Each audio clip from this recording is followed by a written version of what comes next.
భారత అంతరిక్ష పితామహుడు, ఇస్రో వ్యవస్థాపకుడు డాక్టర్ విక్రమ్ అంబాలాల్ సారాభాయ్ శత జయంతి నేడు.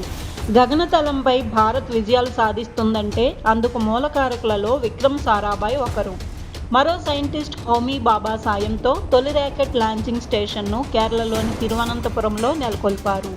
ఆయన కృషితోనే భారత అంతరిక్ష పరిశోధనా కేంద్రం ఇస్రో ఏర్పాటై నేడు ప్రపంచ దేశాలకు తమ సత్తాను చాటుతోంది.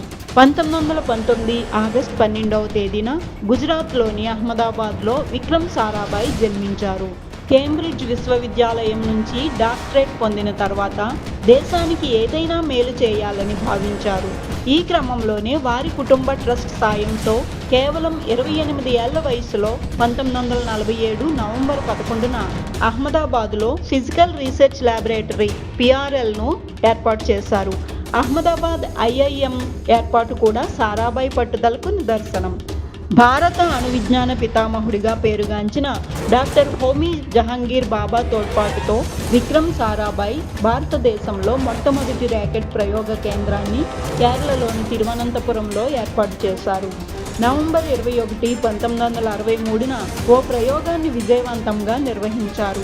1971లో డిసెంబర్ 30న విక్రమ్ సారాభాయ్ కన్నుమూశారు.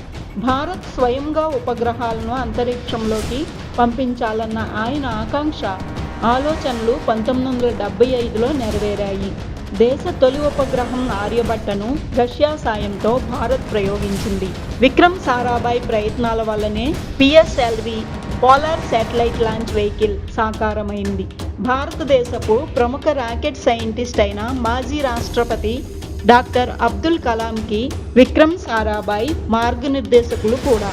ఇక విక్రమ్ సారాభాయ్ సేవలను గుర్తించిన భారత ప్రభుత్వం 1966లో పద్మభూషణ్ ఇచ్చి సత్కరించింది.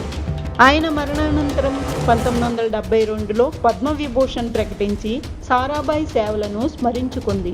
విక్రమ్ సారాభాయ్ గౌరవార్థం ఇటీవల ప్రయోగించిన చంద్రయాన్ 2లోని ల్యాండర్కి విక్రమ్ అని పేరు పెట్టిన సంగతి తెలిసిందే.